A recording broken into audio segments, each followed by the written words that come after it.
কতটুকু কনফিডেন্স আছে যে আমি রমজান মাসে যা করেছি আলহামদুলিল্লাহ ভালোই করেছি, এতে আমি কিছু একটা পাবো, এতটুকুন কনফিডেন্স কিন্তু আমাদের মধ্যে নাই। আমরা যারা বলি আমাদের মধ্যেও নাই, যারা শুনি তাদের মধ্যেও নেই। এই গোলেমালে চলছে যতদিন, এই হলো অবস্থা। তো এই জন্য রমজান মাস আসার আগেই, আজকে হলো শুক্রবার, কি বার? আজকে শুক্রবার। আজকে অন্তত আমাদের প্রত্যেকের দরকার ছিল আজানের আগেই মসজিদে 2 কাতার মুসল্লি হওয়া।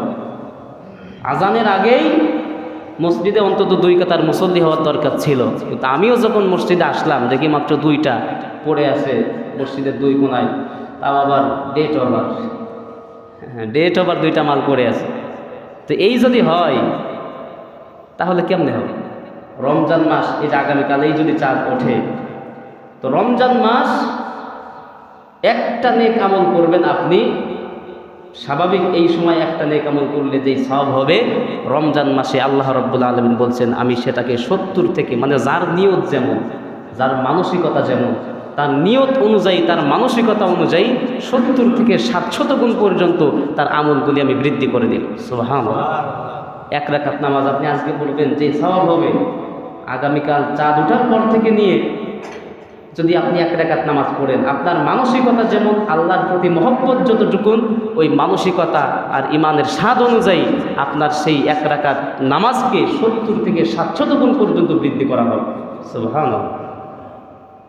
সেই মাস আসতেছে সামনে।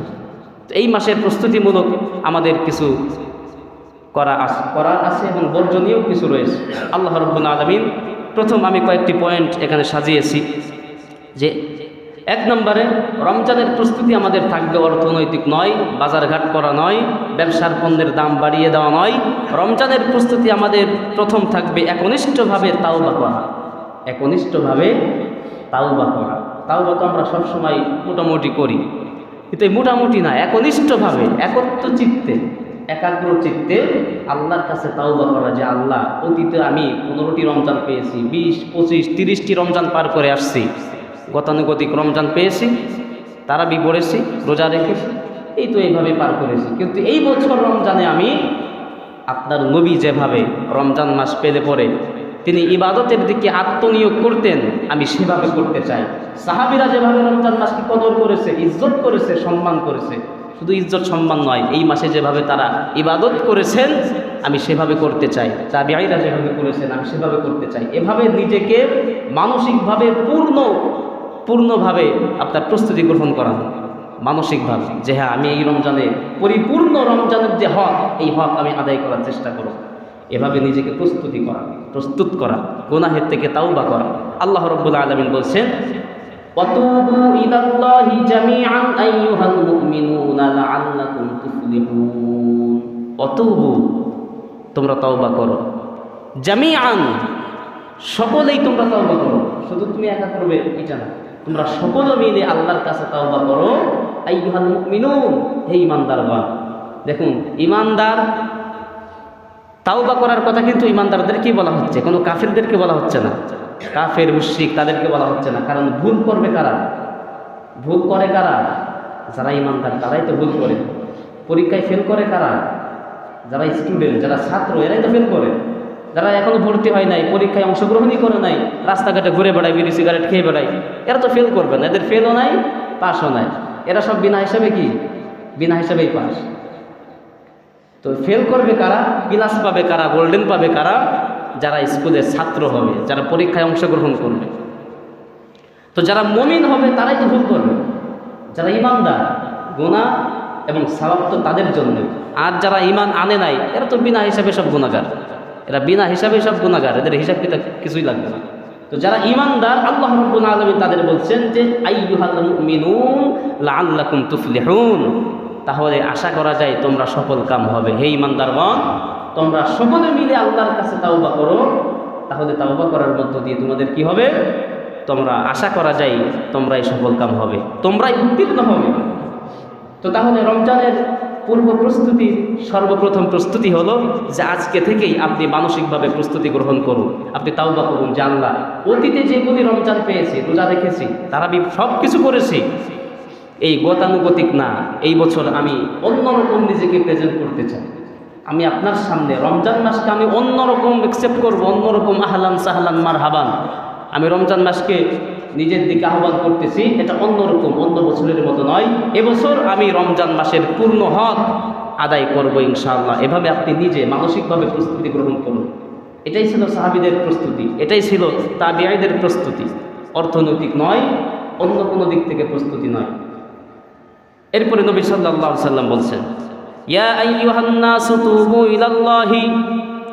তুবু ইলাল্লাহি ফাইন্নী আতুবু ফিল ইয়াউমি মিআতা মাররা। হে দুনিয়াবাসী, সমস্ত মানব মণ্ডলীকে ডেকে বলছেন, কে বলছেন? কে বলছেন? নবীজি বলছেন, ইয়া আইয়ুহান নাস, হে মানব মণ্ডলী, তোমরা আল্লাহর কাছে তাওবা করো। ফাইন্নী আতুবু ফিল ইয়াউমি মিআতা মাররা, কেননা আমি আল্লাহর কাছে, আমি নবী, আমি আল্লাহর কাছে দৈনিক 100 মিআতা মাররা, মিআতুন মানে 100 বার আল্লাহর কাছে আমি তাওবা করি দৈনিক। প্রত্যহ কয়বার? 100 বার। আপনি বলেন, আপনি 5 ওয়াক্ত নামাজ পড়েন, আপনি কয়বার তাওবা করেন? আমি 5 ওয়াক্ত নামাজ পড়ি, আমি কয়বার তাওবা করি? এই যে যখন নামাজ হয়, আসসালামু আলাইকুম ওয়া রাহমাতুল্লাহ, আসসালামু আলাইকুম ওয়া রাহমাতুল্লাহ, আস্তাগফিরুল্লাহ, আস্তাগফিরুল্লাহ, আস্তাগফিরুল্লাহ, এই 3 বার, 3 5 15 বার, এর বেশি কিন্তু খুবই কম হয়।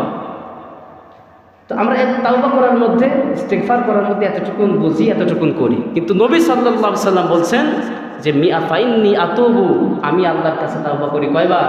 মিআতা মাররা, 100 বার। হিসাব করেন, তাসবিহ টিপে যদি আপনি করতে চান, আপনার জবান, আপনার জিহ্বা ব্যথা হয়ে যাবে। তো তাহলে আপনাকে তাওবা করতে হবে, আল্লাহর কাছে ইস্তিগফার করতে হবে। এটা কিসের প্রস্তুতি? কথা বলেন না, কিসের প্রস্তুতি? রমজান মাস আসার পূর্ব প্রস্তুতি, বাজার করা নয়। পূর্ব প্রস্তুতি কিছু টাকা পয়সা আলাদা করা নয়। পূর্ব প্রস্তুতি হলো নিজেকে আত্মশুদ্ধি করা, নিজেকে রোজা রমজান মাসের জন্য প্রস্তুত করা, তাওবা করা। 2 নম্বর, রমজান মাসের যে পূর্ব প্রস্তুতি রয়েছে, এটা হলো বেশি বেশি আল্লাহর কাছে দোয়া করা। আর দুআউ মুখুল ইবাদা, সকল ইবাদতের মাথা, সকল ইবাদতের মূল হচ্ছে দোয়া।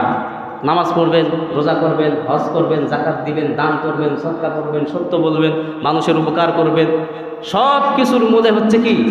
দোয়া। সব কিছু, সব ইবাদতের মূল হচ্ছে দোয়া। নবীজি বলছেন যে আদ-দুআউ মুখুল ইবাদা, যে ইবাদতের মুখ্য বিষয় হলো দোয়া। আপনি বেশি বেশি দোয়া করবেন। নবীজি সাল্লাল্লাহু আলাইহি সাল্লাম সব সময় রমজান আসার আগেই দোয়া করতেন, আল্লাহুম্মা বারিক লানা ফি রজব ওয়া শাবান ওয়া বাল্লিগনা রমাদান। 2 মাস আগে। কয় মাস আগে? রজব মাস, এই তো চলছে শাবান মাস, এরপরে রমজান মাস। রজব মাস চাঁদ ওঠার সঙ্গে সঙ্গে নবীজি প্রত্যহ নামাজের মোনাজাতে এই দোয়া থাকতই। তিনি বলতেন, আল্লাহুম্মা বারিক লানা ফি রজব ওয়া শাবান ওয়া বাল্লিগনা রমাদান। হে আল্লাহ, আপনি আমার হায়াতকে দীর্ঘ করে দিন। আল্লাহুম্মা বারিক লানা ফি রজাবান, আমার এই রজব মাসের মধ্যে আমার হায়াতের মধ্যে বরকত দিন, ইবাদতের মধ্যে বরকত দিন। ও শাবান, এবং শাবান মাসেও বরকত দিন। অবাল্লিগনা রমাদান, আর আমার হায়াতকে লম্বা করে আপনি রমজান পর্যন্ত পৌঁছে দিন। সুবহানাল্লাহ। 2 মাস আগে থেকেই দোয়া করা শুরু করতেন। আমাদের তো কালকের দিন, কালকেই রমজান, আজকেই আমাদের স্মরণ নাই।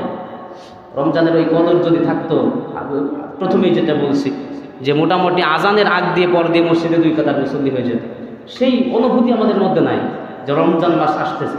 রমজান মাস আসতেছে, সেই অনুভূতি নাই। প্রধানমন্ত্রী আসতেছে ঈশ্বর দিতে, এই খবর যখন আমাদের মধ্যে চলে আসে যে আজকে প্রধানমন্ত্রী 10টার দিকে আসবে, মোটামুটি 8টার দিকে মাঠ পুরা ফ্লাগ।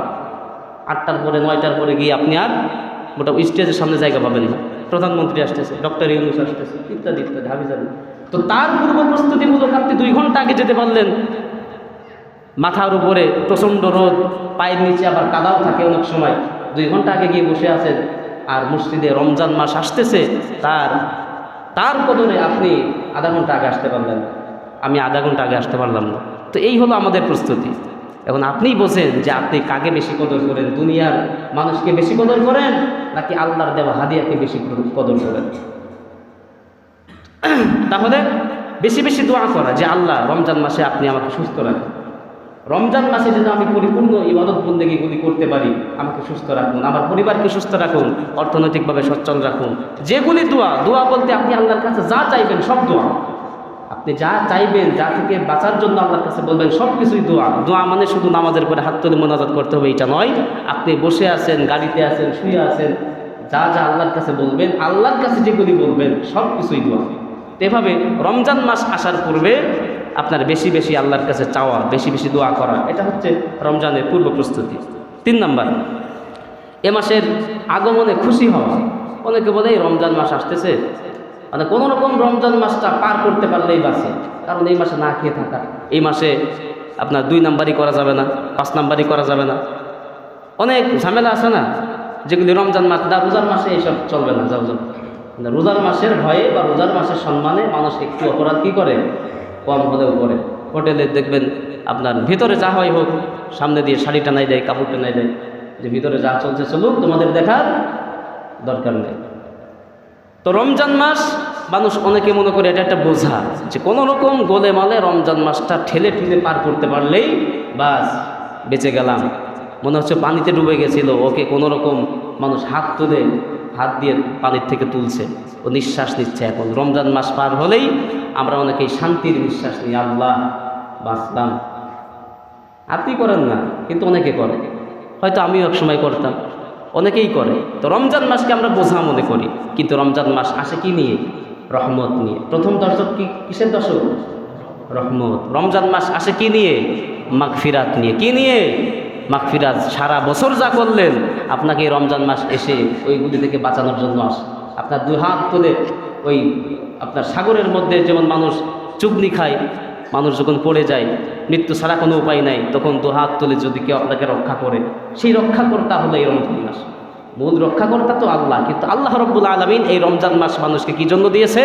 যে মানুষ তো গুনাহের মধ্যে হাবুডুবু খাচ্ছে, যাও তোমাকে দিলাম, তুমি গিয়ে মানুষকে এখন উদ্ধার করো। এটা হলো মাগফিরাতের মাস। এই রমজান মাস আসে নাজাত নিয়ে। কি নিয়ে? নাজাত। শেষের দশক নাজাতের দশক না, নাজাতের দশক, মুক্তির দশক। তো এই রমজান মাস আমার আপনার ভালোর জন্য আসছে। আর আমরা যদি রমজান মাস গেলে পরে শান্তির নিঃশ্বাস ফেলি যে আল্লাহ বাঁচলাম, তো তাহলে এই রমজান মাস আপনাকে কিভাবে বাঁচাবে? তো রমজান মাস আসলে পরে খুশি হবে মানুষ। অনেকে বেজার হয় যে এখানে 2 নাম্বারই করতে পারবো না, হাবি যাবি, অনেক ঝামেলা আছে।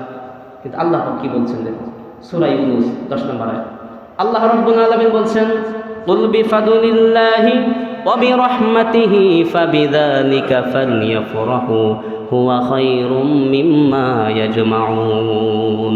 কুল বিফাদলিল্লাহ, হে রাসূল আপনি বলুন সব কিছুই কুল বিফাদলিল্লাহ, এটা হচ্ছে আল্লাহর অনুগ্রহ। এটা কার অনুগ্রহ? আল্লাহর অনুগ্রহ। আল্লাহ দয়া করে, অনুগ্রহ করে তোমাদেরকে এই রমজান মাস দান করেছে। অবি রহমাতিহি, এটা তার দয়া, আল্লাহর দয়া। আল্লাহ যদি দয়া না করতেন, রমজান মাস অন্য কোনো উম্মত পাই নাই। হিসাব করেন, লক্ষাধিক নবী রাসূল আল্লাহ রাব্বুল আলামিন এই ধরাধামে প্রেরণ করেছেন, লক্ষাধিক। অনেকে বলেন যে 1,24,000 বা 2,24,000, যদিও গণনা ঠিক নয়, তবে লক্ষাধিক, লক্ষের উপরে নবী রাসূল এই পৃথিবীতে আল্লাহ পাক পাঠিয়েছেন। কোনো নবীকে রমজান মাস দেন নাই। রমজান মাস ছিল, মানে মাস তো ছিলই দুনিয়ার শুরু থেকে।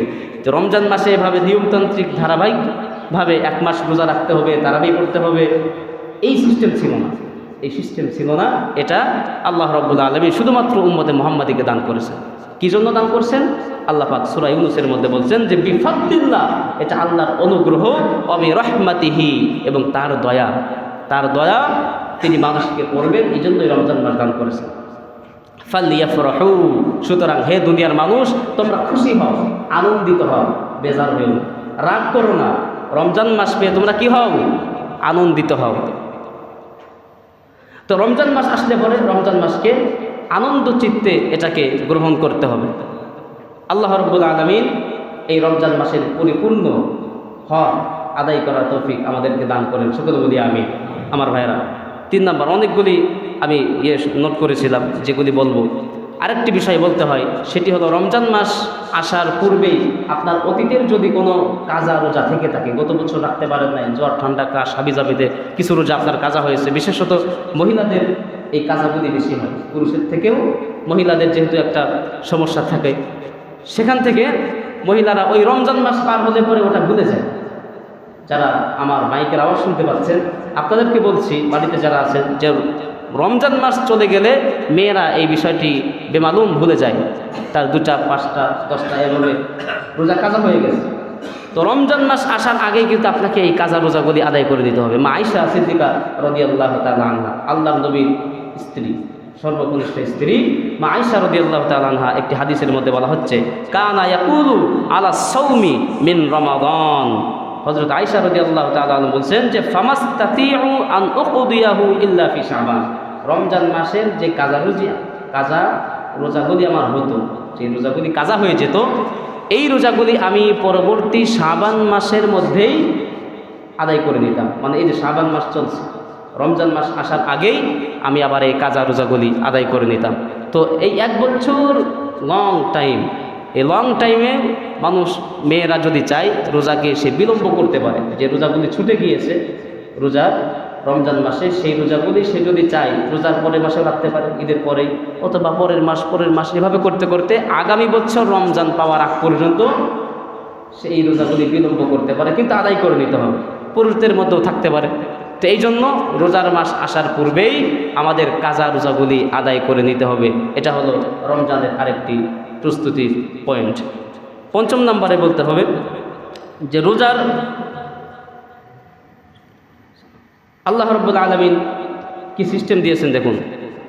রমজানের ব্যাপারে আমাদের আলোচনা, রমজানের ব্যাপারে আমাদের অনেক মাসলা মাসাইল আছে। কোন কোন কাজ করলে আপনার রোজা ভেঙে যাবে, কোন কোন কাজ করলে রোজা ভাঙবে না, কি কি হলে আপনার রোজাকে আবার কাজা করতে হবে, কাফফারাও দিতে হবে, এই বিষয়গুলি কিন্তু আমরা জানি না। শুধু মনে করি যে যদি কেউ রোজার সময় খেয়ে ফেলে, পানি পান করে ফেলে, স্ত্রী সহবাস করে ইত্যাদি, এই কয়েকটি বিষয় আমরা জানি যে এই কাজগুলি করলে তার রোজা ভেঙে যায়। কিন্তু শুধু কি রোজাই ভাঙে? এমন কিছু বিষয় আছে যেই কাজগুলি আপনার দ্বারা সংগঠিত হলো, রোজা তো ভেঙেই গেল, আপনার উপরে আবার কাজা, কাফফারা ওয়াজিব হয়ে গেল। কাফফারা কি জানেন? একটা রোজার জন্য কয়টি রোজা? 60টি রোজা, তাও আবার একাধারে। মানে আপনি বিরতি দিতে পারবেন না যে 20টা রোজা করেছেন, এরপরে অসুস্থ হয়ে গেছেন, একটা রোজা বা 2টা রোজা আপনি করলেন না, এরপরে আবার করলেন। বিষয়টি কিন্তু এমন নয়, এই সুযোগ নাই। একাধারে আপনাকে 60টি রোজা পালন করতে হবে, একদিনও মাঝখানে আপনি মিস দিতে পারবেন না। এটা হলো কাফফারা, জরিমানা। আপনি কেন রমজান মাসে অবহেলা করলেন, কেন রমজান মাসের রোজাকে আপনি ভেঙে দিলেন, এর জরিমানা হলো একাধারে আপনাকে 60টি রোজা রাখতে হবে 2 মাস। তো কোন কোন কাজ করলে পরে এরকম কাফফারা ওয়াজিব হয়, এই বিষয়গুলি আমাদের জানা দরকার আছে না নাই? আছে। না হলে শুধু আপনি দেখেই যাচ্ছেন, ওই কাজগুলো আপনার হচ্ছে, শুধু কষ্টই হচ্ছে, রোজা তো আর হচ্ছে না, বরং আরও আপনি বেশি গুনাহগার হচ্ছে। তো এই জন্য এই বিষয়গুলি নিয়ে আলোচনা করা, বৈঠক করা, ক্লাস করা ইত্যাদি, এই বিষয়গুলি নিয়ে আলোচনা করা, এবং যেখানে এই আলোচনা হয় সেখানে আপনাকে সময় দেওয়া, বসা, সেখান থেকে শেখা। আপনি যেটা জানেন না এই বিষয়টি জেনে নেওয়া, এটা হলো আপনার কর্তব্য। এটা হচ্ছে আপনার কর্তব্য যে আপনাকে জেনে নিতে হবে। আল্লাহ পাক বলছেন ফাসআলু আহলা যিকরি ইন কুনতুম লা তা'লামুন, যদি তুমি না জানো তাহলে যে জানে তার থেকে তোমরা জেনে নাও। তো আল্লাহ রাব্বুল আলামিন আমাদের এই বিষয়গুলি আমলে নেওয়া তৌফিক দান করুন। সকলে বলি আমিন। আরেকটি বিষয়, মসজিদের